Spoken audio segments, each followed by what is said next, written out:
Marcus chapter 15. As soon as it was morning, the head Kohanim held a council meeting with the elders, the Torah teachers, and the whole Sanhedrin. Then they put Yeshua in chains, led him away, and handed him over to Pilate. Pilate put this question to him: "Are you the king of the Jews?" He answered him, "The words are yours." The head Kohanim too made accusations against him, and Pilate again inquired of him, "Aren't you going to answer? Look how many charges they are making against you." But Yeshua made no further response to Pilate's amazement. Now during a festival, Pilate used to set free one prisoner, whomever the crowd requested. There was in prison among the rebels who had committed murder during the insurrection a man called Barabbas.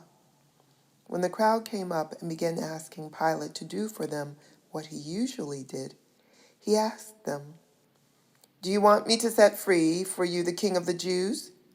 For it was evident to him that it was out of jealousy that the head Kohanim had handed him over. But the head Kohanim stirred up the crowd to have him release Barabbas for them instead. Pilate again said to them, "Then what should I do with the man you call the king of the Jews?" They shouted back, "Put him to death on the stake." He asked, "Why? What crime has he committed?" But they only shouted louder, "Put him to death on the stake." So Pilate, wishing to satisfy the mob, set Barabbas free for them.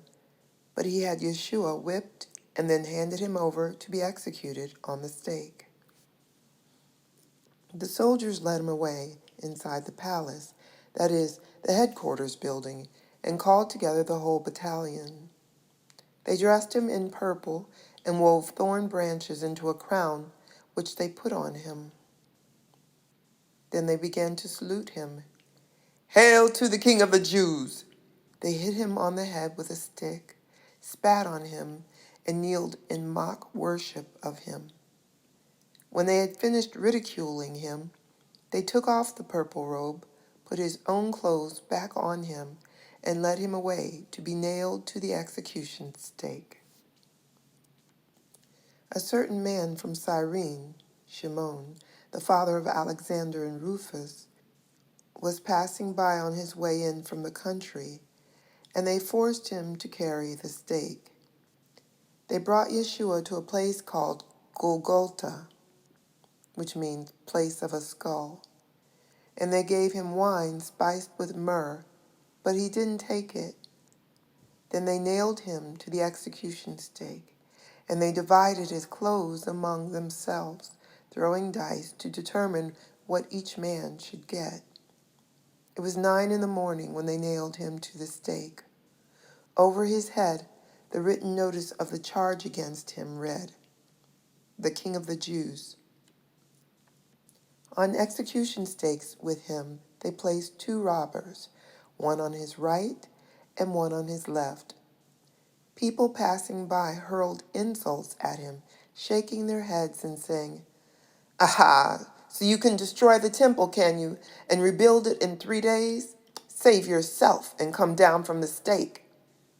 Likewise, the head Kohanim and the Torah teachers made fun of him, saying to each other, "He saved others, but he can't save himself.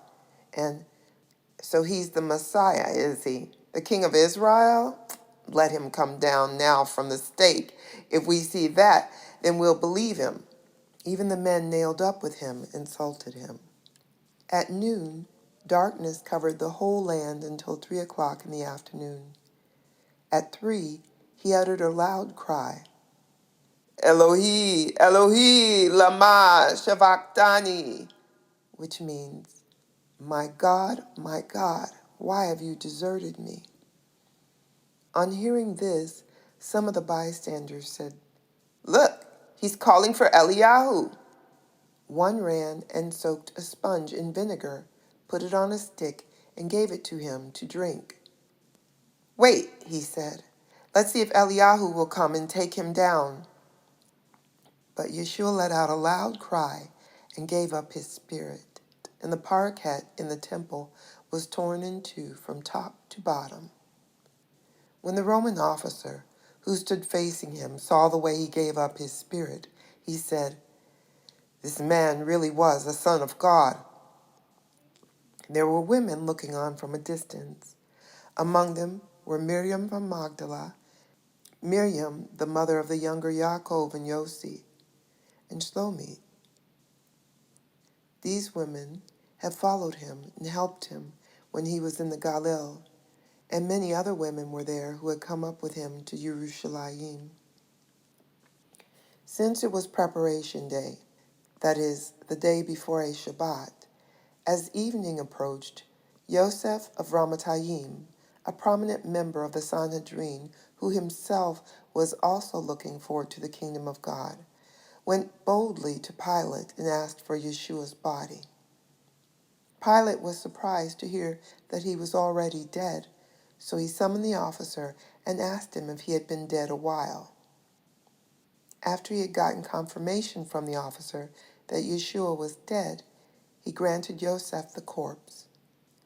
Yosef purchased a linen sheet, and after taking Yeshua down, he wrapped him in the linen sheet, laid him in a tomb which had been cut out of the rock, and rolled a stone against the entrance to the tomb.